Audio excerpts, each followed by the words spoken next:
Je vous salue dans le nom précieux de notre Seigneur Jésus-Christ. Bien-aimés de Dieu, vous êtes bénis, vous qui vous êtes réveillés ce matin en ayant les yeux sur Jésus-Christ, le Seigneur de gloire, lui qui est mort à la croix et ressuscité pour que nous ayons la vie. Mon frère, ma soeur, ce matin, nous voulons encore nous exhorter avec la parole de Dieu. Garde ton cœur précieusement pour Jésus-Christ. Que ton cœur soit à Jésus-Christ. Que ce cœur soit rempli de la parole de Dieu.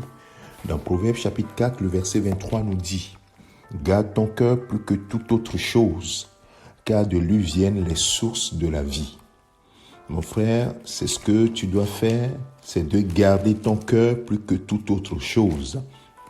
Et lorsqu'on veut garder quelque chose, on en prend soin. Si tu veux garder quelque chose, tu prends cela à cœur. Donc prenons à cœur de garder notre cœur. Pourquoi cela est important? Même si tu es enfant de Dieu, même si tu es né de nouveau, tu dois garder ton cœur. Sinon, l'ennemi peut venir faire des dégâts. Et je voudrais illustrer cela par un drame qui s'est produit dans la première église, dans Actes des Apôtres, chapitre 5. La Bible dit que Ananias et Saphira, qui faisaient partie de la première église, ont eu une bonne intention de pouvoir faire un don à l'église, mais un don malicieux, un don avec derrière une autre idée qui ne vient pas de Dieu. Alors la Bible nous dit dans Acte 5, verset 3, quelque chose qui va nous alerter. Alors, ils ont apporté je vais lire le texte plutôt pour que vous compreniez. Mais un homme nommé Ananias et Saphira, sa femme, vendit une propriété et retint une partie du prix, sa femme le sachant. Puis il apporta le reste et le déposa aux pieds des apôtres. Verset 3, Pierre lui dit, Ananias, pourquoi Satan a-t-il rempli ton cœur au point que tu mentes au Saint-Esprit et que tu aies retenu une partie du prix du champ?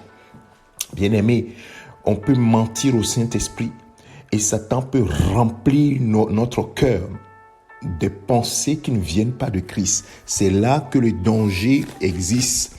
C'est pourquoi tu dois pouvoir garder ton cœur jalousement pour le Seigneur. Et comment peux-tu le faire? En prenant soin de remplir ce cœur de la parole de Dieu.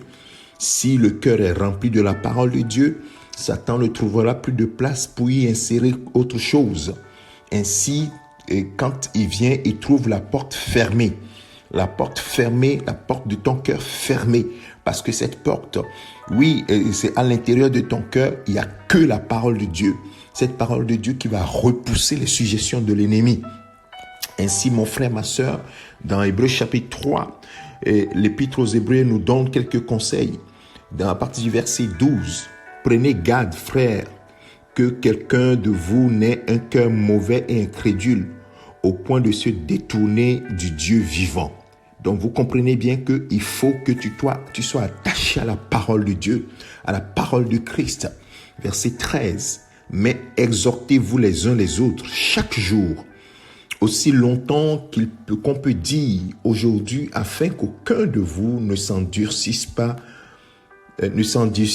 par la séduction du péché, car nous sommes devenus participants de Christ, pourvu que nous retenions fermement jusqu'à la fin l'assurance que nous avions au commencement.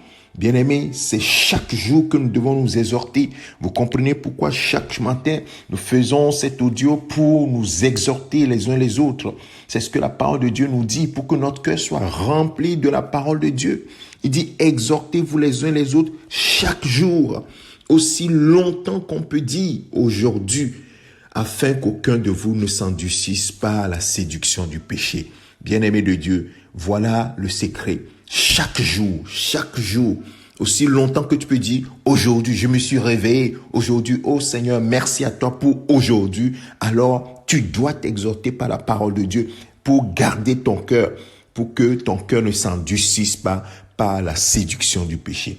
Que le Seigneur, notre Dieu, nous aide par son Esprit Saint à prendre ceci à cœur, à garder notre cœur, à ne pas laisser la place à l'ennemi d'insérer quoi que ce soit. Que ton cœur soit rempli de la parole de Dieu.